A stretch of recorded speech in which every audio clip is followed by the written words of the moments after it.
В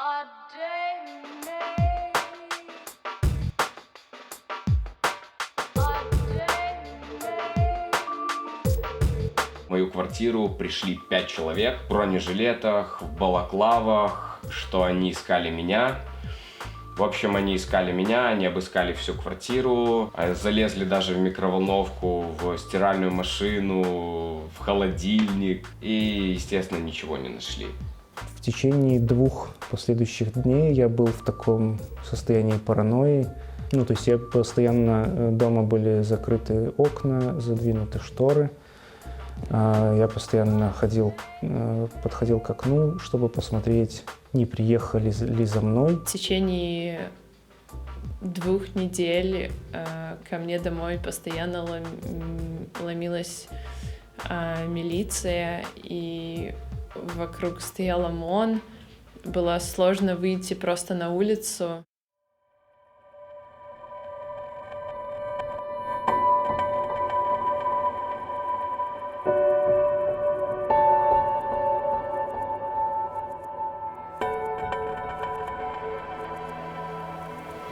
Можешь здесь наше имя. Меня зовут Денис, мне 22 года. Меня зовут Юля. Меня зовут Андрей. Никита Савченков. Привет, меня зовут Павел. Меня зовут Константин, мне 26 лет. По профессии переводчик-лингвист. Я музыкант и композитор из Беларуси. Математик, программист и бегун. Был спортсменом, в Беларуси тоже работал в спортивном центре. А сейчас я живу в Вроцлаве, в Польше, потому что я была вынуждена уехать. Уехал, потому что опасался за свою свободу, и, скорее всего, за здоровье. В моей стране против меня открыто уголовное дело за участие в массовых беспорядках. 293 статья, и мне грозит от 5 до 8 лет лишения свободы, поэтому я не могу вернуться в свою страну.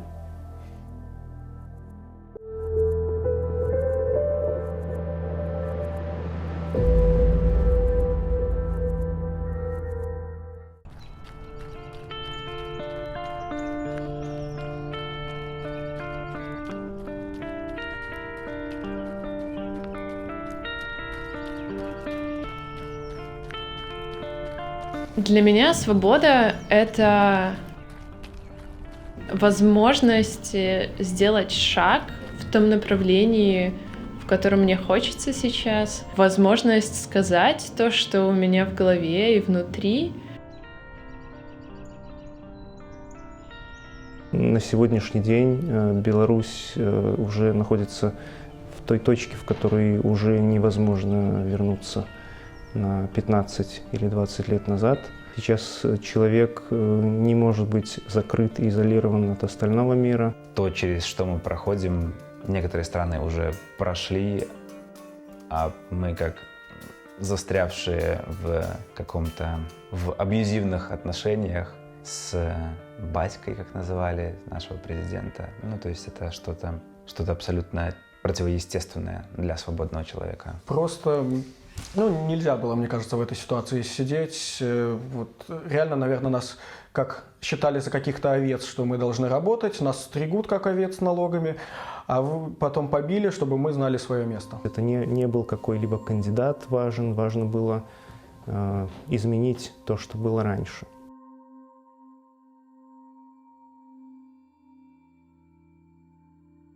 Избирательная кампания 2020 года будет тоже фальсифицирована, и все эти факты фальсификации нужно было задокументировать.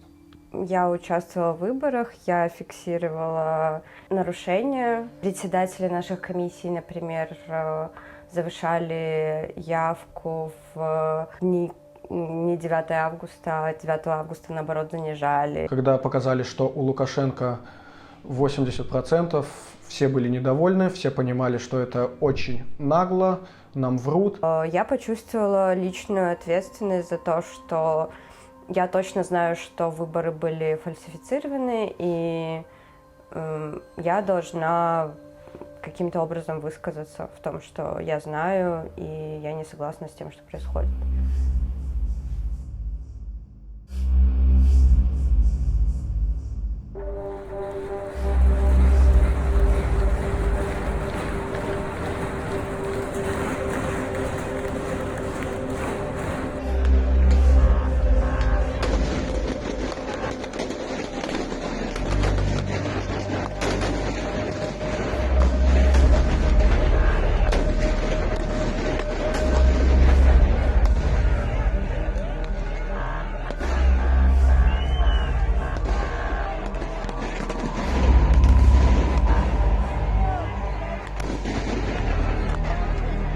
У нас отключили интернет в Беларуси.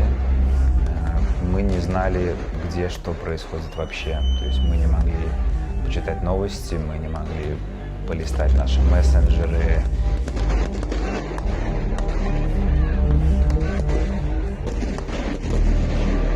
Восьми тысяч людей было задержано. И тогда говорили еще о большом количестве пропавших без вести людей. О некоторых, насколько я знаю, информации нет до сих пор. Какие-то из этих пропавших людей стали через некоторое время неожиданно появляться убитыми в реке или в лесу. И это подавалось таким образом, что это как будто было самоубийство. Одна из первых светошумовых гранат прилетела мне под ноги. Вот, и у меня были ожоги, пластиковые части из светошумовой гранаты врезались мне в ноги, у меня была разорвана перепонка. Ну и просто в какой-то момент в нас влетела граната, и пострадали в результате взрыва светошумовой гранаты, осколочные ранения обоих. Мне попала резиновая пуля в щеку, ну, в общем, да. Да, я была достаточно серьезно поранена. Были ожоги 3 степеней, 20% тела, то есть полностью ноги обожгло. У меня пятку разворотило. Месяц лежал в госпитале, то есть я приехал 9 августа. То есть нас привезли еще до полуночи. Вышел из госпиталя только 5 сентября, выписали меня. 5 сентября меня выписали, 7 сентября рано утром пришли оперативники Следственного комитета и забрали нас как пострадавших на допрос. К концу дня переквалифицировали из статуса свидетеля в статус подозреваемой. Моя следователь сказала, что нужно провести обыск, что это опять же базовая вещь. Просто проверить, нет ли у меня наркотиков и оружия на квартире. Пришли, забрали всю технику и взяли у меня белый браслетик. Помню, там инкриминируют тоже 293-ю статью, еще под вопросом несколько других. И в целом максимальные сроки по 293-й это до 13 лет. После обыска к следователю в Следственный комитет, и она говорит, что все, вот тебе выставляется обвинение по 293 статье, что ты вот идешь на Крестина. Я не знал еще, что такое Крестина. Как раз наступил мой день рождения, пришла смс-ка: «С днем рождения, будь там поосторожнее». И мы сидим в машине, а ОМОН буквально в 20 метрах от нас. Человек, наверное, 20 облепили ее со всех сторон. Один из них посветил фонариком в окно. Я поднял руки, сказал: «Мы не сопротивляемся». И закинули меня, собственно, уже в автозак. И вот мы приехали. Я услышал, как открываются огромные ворота. Мы въехали внутрь на территорию. И услышал я самое, что ни на есть, вопли. Вопли, крики, стоны и все вместе. Ну и звуки, собственно, ударов. Я выходил из автозака первым. Нам, кстати, руки не связывали. Мы их просто держали за спиной. И вижу перед собой коридор из, наверное, 20-30 ОМОНовцев, которые стоят справа-слева. Мне кричат бежать. Я бежал до конца, говорю, в полусогнутом положении, с руками за спиной. Нас продолжали бить весь маршрут. Я останавливаюсь на этой красной линии, и нам говорят полностью раздеваться. Нас полностью, как сказал, раздели, сказали вещи положить рядом, и я смотрю, у меня под ногами просто лужа крови. Метр на метр. Мне пришлось лечь в лужу крови, в том же положении, но уже голым. Я там просто вспоминал все самые там все медитативные и йога-практики, чтобы концентрироваться на чем-нибудь другом. Я представлял себе, что я в постели рядом с женой. Оказалось, что это на самом деле не подвал, а прогулочный двор. То есть у нас не было потолка, у нас были там решетки из арматуры и балкон, с которого за нами могли наблюдать. Они начали выливать на нас с высоты ледяную воду в ведрах. То есть было и так жутко холодно. Спать нельзя, туалета нет, воды нет, еды нет. Мы так стоим, потом нам разрешили более-менее как-то передвигаться по этой яме. Мы начали как-то тихо разговаривать, передвигаться. У одного из моих так называемых сокамерников, а нас там было около 40 человек, у него полностью было разбито лицо, у него здесь был отпечаток от ботинка ОМОНовца, у него была чуть ли не маска из крови, у него была разорвана одежда, у него отваливалось одно веко, у него была рассечена голова, из которой всю ночь шла кровь.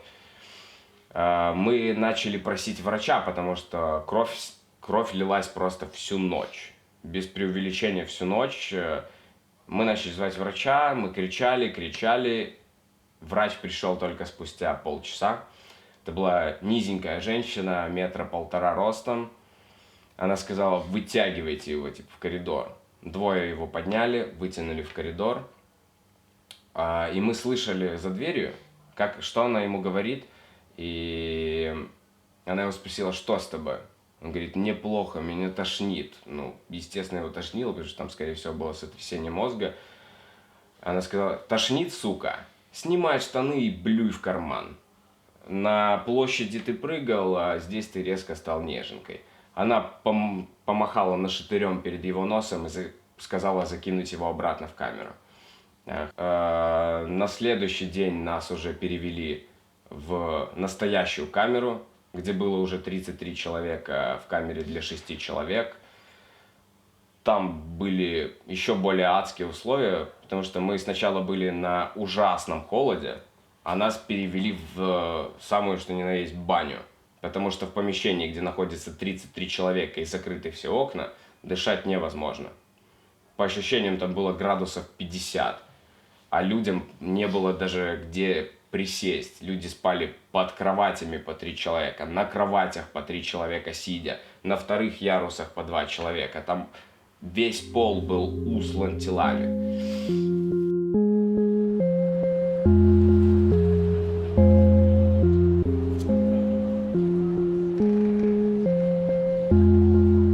Политикой я начал интересоваться, когда был в школе и видел кадры с 2010 года, когда были массовые протесты в Минске. Да, я видел, как избивают людей, я видел, сколько выходит людей.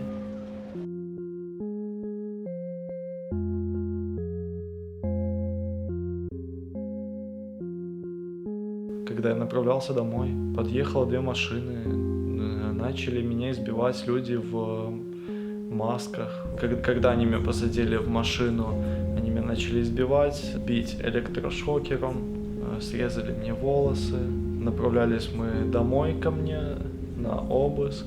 Дома они позабирали личные вещи с символикой, листовки. Меня задержали, далее я пожаловался на свое состояние здоровья. Так как был избит, меня отвезли в больницу. Там я провел 2 дня под присмотром милиции. Из больницы меня отвезли в изолятор на 15 суток. На первый день мне выдали матрас с подушкой, на второй день его забрали, так как сказали, что политическим не положено.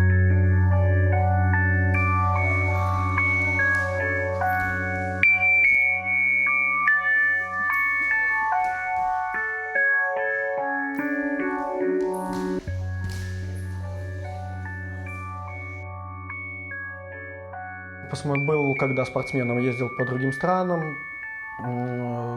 посмотрел, как люди... Может быть, конечно, я немногое видел, там, от спортзала до вокзала, но все же видишь, что люди живут лучше. Сразу после выборов ходили мы на демонстрации, и через месяц, в сентябре, на одной из них меня задержали. Я был с флагом на плечах, с БЧБ, вот, бело-червоно-белым.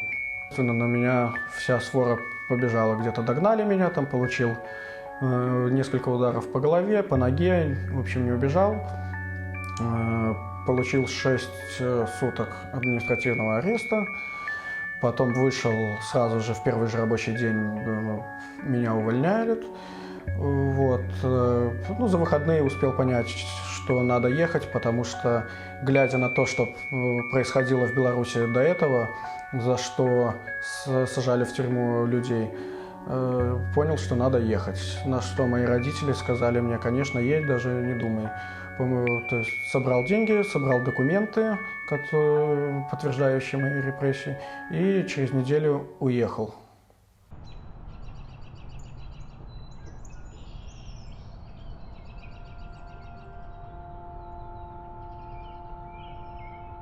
Революция в Беларуси, она очень про женщин. Первый женский марш мы организовали в центре Минска днем.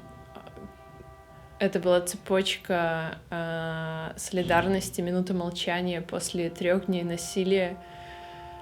Но довольно резко откуда-то появились автозаки, и очень много ОМОНа, очень много.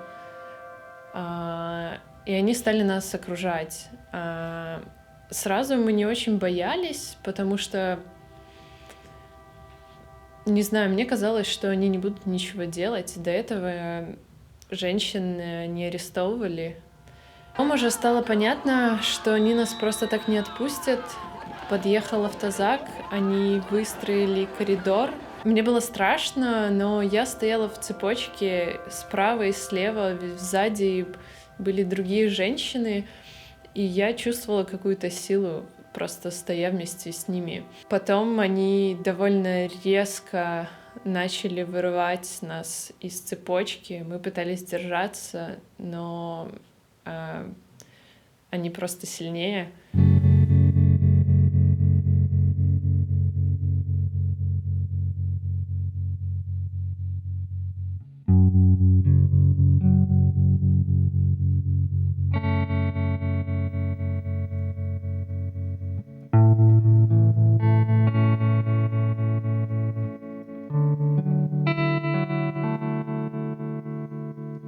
Просто невозможно было заниматься там, творческими делами. Приходя на репетицию, половина времени уходит на обсуждение войны, происходящей в стране. И тогда была новость, что убили парня Рома Бондаренко, брат моих хороших знакомых. Была такая акция памяти, где люди просто собрались в дворе, где он жил. Мы пробыли какое-то время, там минут 40, и решили зайти просто в магазин, который находился рядом. Ну и я выхожу на крыльцо, а там уже просто такое, как на войне целая какая-то армия.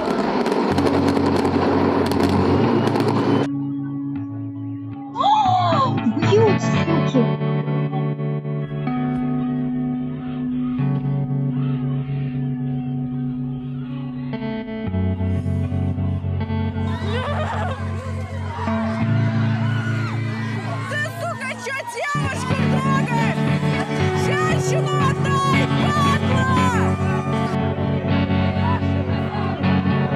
Я забегаю в магазин, и следом заскакивает сначала один человек в черном.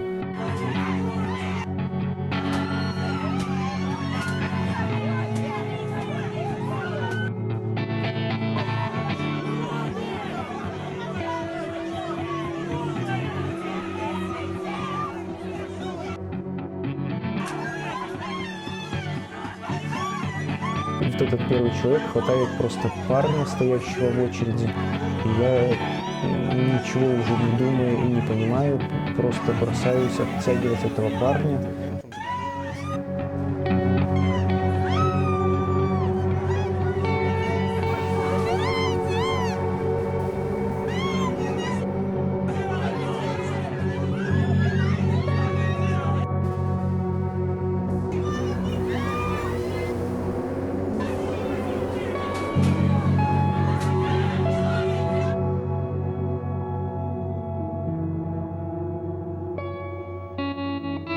Грань уже перешла, потому что уже кажется, что невозможно дальше терпеть эту несправедливость, что людей просто так избивают и убивают ни за что.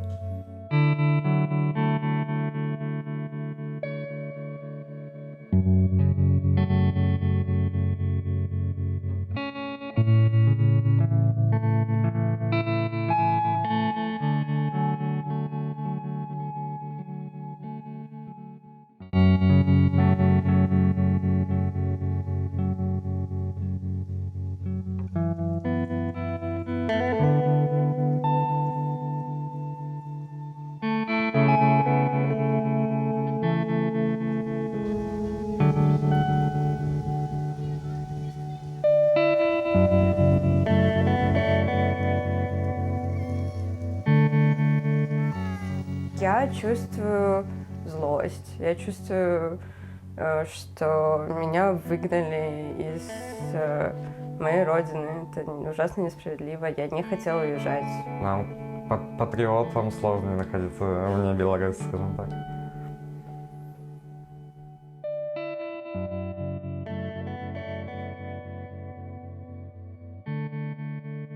Час ночи я на такси приехал домой, в свою квартиру. Я начал собирать вещи.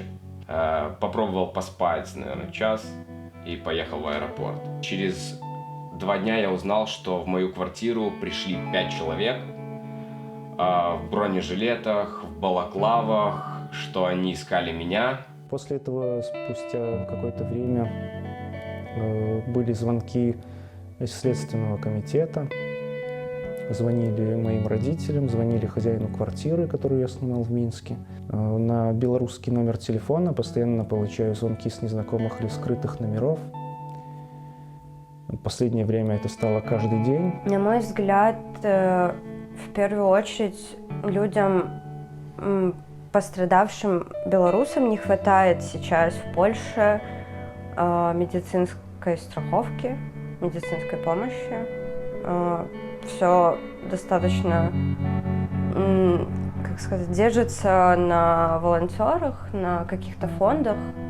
То есть, если у человека нет связей, ему достаточно сложно самому решить свою проблему. То есть, если он не попадет в хорошие руки, то и у него какая-то серьезная проблема, то он фактически один. Какие-то есть сны о том, что я приехал в Беларусь, что там все хорошо, что там какое-то мирное время, что я могу там встретиться с друзьями, с близкими людьми, с родственниками. Но пока это такие мечты, которые хотелось бы, чтобы когда-то исполнились. Наверное, самое прекрасное и важное для меня в протестах и то, что я увидела в тюрьме, это солидарность. Она невероятная, особенно в тюрьме ты ее ощущаешь очень сильно.